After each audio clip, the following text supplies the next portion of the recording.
What's up, everybody? Welcome to Dice House and DCUO commentary. Today I'm bringing you, excuse me, bringing you a little bit of news about Update 27 is coming today. Servers are going down at 6 a.m. Pacific Standard Time. They're expecting the downtime to be about 4 hours. Usually it doesn't take that long, though. So look for maybe an hour or so of downtime and all that, really, in all actuality. But, expect 4, but you know how it is. Anyways, with Update 27, though, we're getting lots of goodies. Starting with the summer event, Tides of War is back, where we're going to be helping Aquaman fight off the forces of Ocean Master, in open world, and then there's going to be an event too as well. From my understanding, from looking at the test server, there are no new feats involved with this event. However, there are some new lair items and everything that you can get by earning the tokens from doing the daily stuff and all that in the event. From from the event. There you go. Yeah. So if you look interested in getting any of those lair items and all that, if you already got all the feats and everything, by all means, go ahead and knock yourself out and get them and all that. I'm actually kind of eyeballing a couple of those right there. If you got some alts or something like that, or you didn't get the feats last year, now's your chance. I know those collections were kind of tricky to get for some people. Also coming with this update, though, is new combat improvements. What they've done is they've taken some steps to improve and tighten the combat mechanics up a bit, which I'm really happy for, because as you can see right here, during this match, you'll see some, it's so frustrating sometimes. It's like I'll throw a block breaker, and then I'll be on my second tap of my melee combo, and they lunge me, and I get stunned, I get interrupted for it. You see a lot of that going on, and what they're doing now is they're tightening up the mechanics. See, right there. I held block, I hit combo, and that stuff right there is going to stop apparently. So hopefully, we'll see some of that. Also, what they've done, they fixed up the synchronization, all that, so everything, you actually get the more of an impact from. Say you're lunge in there and you knock somebody back, but they'll get knocked back right then and there, and not a couple seconds later or anything like that. So that's all good. Also, they've done the same thing with NPCs, breakout and suppression changes, counter immunity improvements, and roll counter improvements as well. Most notably with the counter immunity improvements. Successfully countering an NPC with a block breaker interrupter block will now immediately apply the counter immunity effect. So we're actually going to be getting the blue immunities that we haven't been happy about in PvP. We're going to be getting those in PvE now, which I'm actually kind of happy about that. I'm looking forward to it, especially when I'm tanking raids like Nexus and everything. Because every once in a while I do get a block off on those bosses in there, off the Lexes in there, and stun them, and it's going to be nice to have that little bit of immunity. Me being a fire tank and all, take some of the pressure off the healers. Also, the roll counter improvements, the confidence damage bonus that tanks, controllers, and healers get when they're attacking players of specific power types, the opposing power types. It's going to now be applied immediately when you hit them, instead of having a chance of being applied when you hit. So tanks are going to be hitting trollers harder. Healers are going to be hitting tanks harder. They already hit us hard enough, but and controllers are going to be hitting healers a lot harder. So, and that confidence boost is going to be up all the time now. So, actually, I think it's a good thing. It's going to make PvP a lot interesting, a lot more fun, and everything like that. And actually, have a chance of getting some kills in there. Some of these more competitive matches. Also, coming up with this.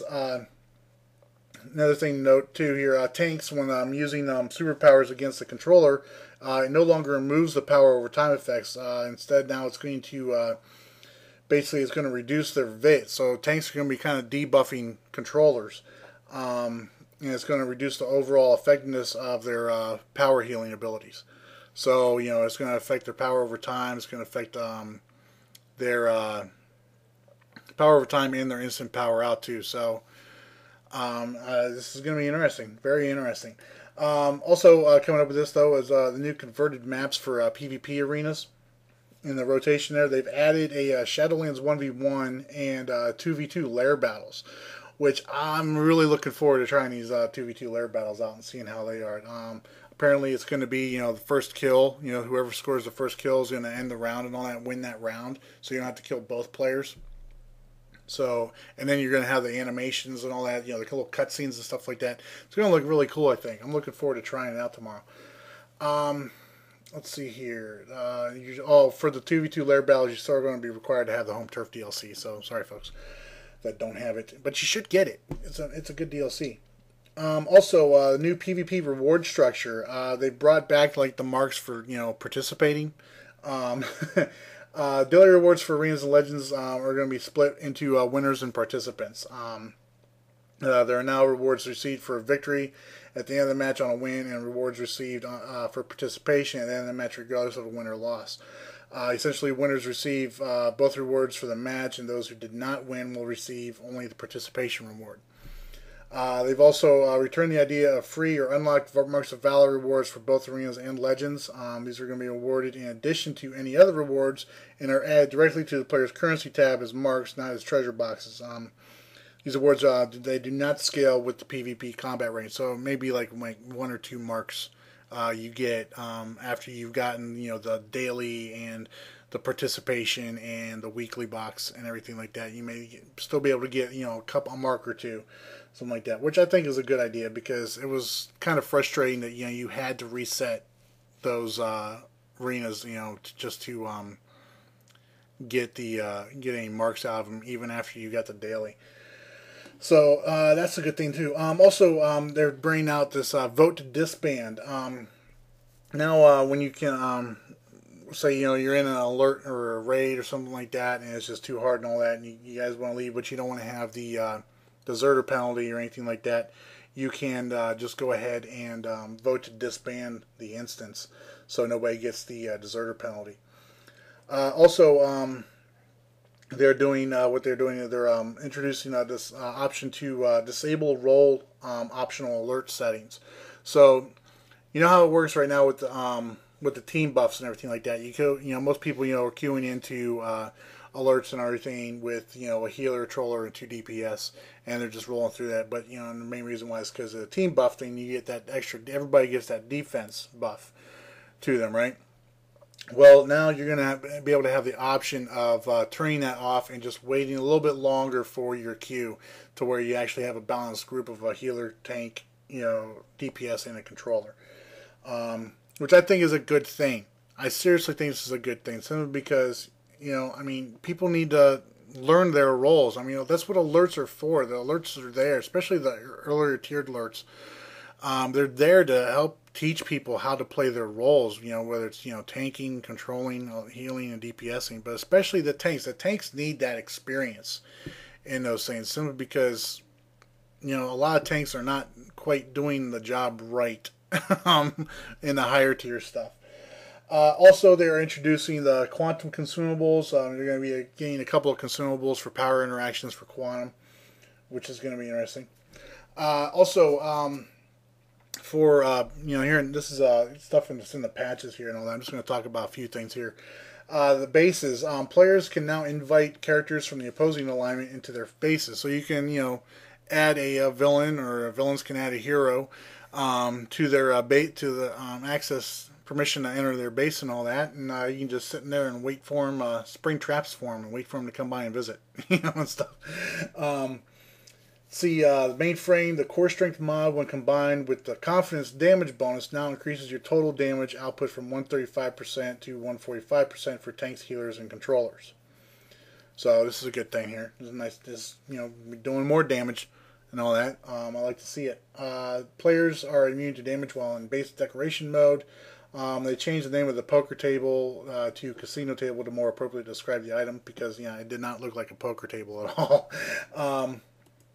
Let's see here. Scrolling on down here, checking out some things. Okay, they fixed something with breakout here. Holding the block button for an extended period of time after using breakout will no longer cause you to transition into block immediately. You will now need to press the block button a second time if you wish to block immediately after using breakout. This is a good thing too, because this is something like people like tap on that R1 trying to break out, and they break out and they hit it again, accidentally go into that block animation again, block animation, and you get block broken. But some of the more slick 1v1ers out there. It's very frustrating for me, at least. So I'm glad to see that they have brought that in. Let's see here, going on down the list here. We got some power updates here. Abilities that apply the breakout effect can no longer be used unless you are actually able to break out. Interesting. See, they updated the power tree descriptions to more accurately describe counter roll effects. For sorcery, the healing, damage, pulling, and spread of bad karma effects of shared fate are now all applied instantly instead of being delayed up to 1 second. The healing and spreading of bad karma will now apply even if a target is KO'd by the damage of shared fate. Duration of Arbiter of Destiny is now 10 seconds when used in PvP arena zones. For nature, equipping a hand blaster weapon while in insect form will no longer cause issues. Fire, they updated the healing portion of Absorb Heat, Backdraft, Wildfire, and Fiery Weapon to work more consistently. That's a good thing. More consistent, healing portions from that is always nice. Flashpoint, objects will now be set on fire when immolation is active, as stated in the tooltip. See, Ice, the Frost Knight visual effects will now render properly when your character does not have a weapon equipped. So your mental, using telekinesis or other attacks to throw player spawn projectiles will now use the stats from the player who spawned the projectile. So the hard light guys are going to get credit for all that extra damage now with lightweight. Let's see here, light, grasping hand, the damage over time will no longer stack. I think that's a good thing too. PvP, lair battles, end of round cutscenes have been updated, removing winner's name. Headquarters Assault, Hall of Doom, or Watchtower. These maps no longer spawn minions. Only iconic characters. Legends PvP. General Zod and Ursa's Crushing Lunge will now play the proper impact visual effects. In Arkham Asylum, Terror Crow's nameplate is now directly above their head, like other NPCs. There's also the feet for the minions. I did see that in here too. I know there's probably some people concerned about that. Where's it at? I know I saw it in here. The feat for the minions in the headquarters map. Everybody's going to get that feat now since they're taking the minions out, so they're awarding that to everybody. Let's see here. Scrimmage matches. Scrimmage challenges sent to non-leader group members are now forwarded to the group leader to accept or decline. See, they've increased the messaging to group members when a scrimmage challenge is sent or received by their group. Players can no longer be challenged to a scrimmage while in the middle of a race. Oh man, I've been upset. The pregame timer in short-sighted scrimmages will jump to 30 seconds when everyone is zoned in rather than waiting 2 minutes for more players. See, they got a couple other things here. See, Nexus of Reality patch things here. Villains should now be able to complete the finite possibilities feat. Let's see here. In the Council of Batman and the Council of Lex Luthor have installed repulsors above the door and along the ramp walls in the final room of the Nexus of Reality. Thank you. I'm so glad because I was getting tired of people trying to glitch that stuff. Lots of other fixes and everything like that. And the patches and all that. I'll have a link for the patch notes in the description below for you guys. Let me know what you guys think of the video. If you liked it, please do so by giving it a thumbs up. And until next time, you guys all take care. Bye.